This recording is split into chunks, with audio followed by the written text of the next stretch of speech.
দূর করা হচ্ছে? আজকে তো আমরা সর্বপ্রথম এই জালতলিতে ঢুকছি। এখানে প্রচার অভিযান চলছে। এছাড়া ফুলতলি 1 নম্বর ওয়ার্ডও আমরা করা হয়েছে।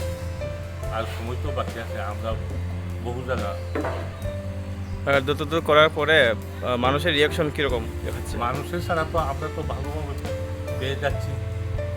কারণ বিগত যে বিজেপির প্রশাসনের সময় তো দেখতেছি কোনো সুযোগ সুবিধা আমরা পাইতেছি না। বিজেপির যে সমস্ত ধরনের মোর্চার সভাপতি এইগুলাই তো লুটরাজ করে চালাচ্ছে। আবার এখন বর্তমানে যে বহিরাগত ধর্মনগর থেকে এসে এখানে প্রার্থী যে ক্যান্ডিডেট দাঁড়িয়েছে যে টিঙ্কু রায়, উনিও টাকার পাহাড়ে এখানে চণ্ডীপুরে করতেছে। সেই টাকাগুলোও যারা নাকি পঞ্চায়েত পরিচালিত পঞ্চায়েতের যারা খাইতেছে এরাই ওই টাকাগুলোও খাইতেছে। ওই রকমই অবস্থা।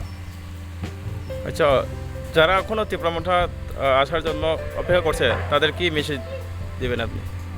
আমরা তো আসার জন্য আমরা তাদেরকে দুয়ার তুলে সমর্থন করতেছি, অহরহ আমাদের কাছে যোগাযোগ করতেছি।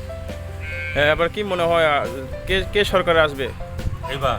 হ্যাঁ, এবার তো আশা করি আমাদের মুঠার ফাউন্ডেশন যত কিছু ওনার নেতৃত্বে সরকার ত্রিপুরাতে গঠন হবে, সেটা আমাদের দৃঢ় বিশ্বাস।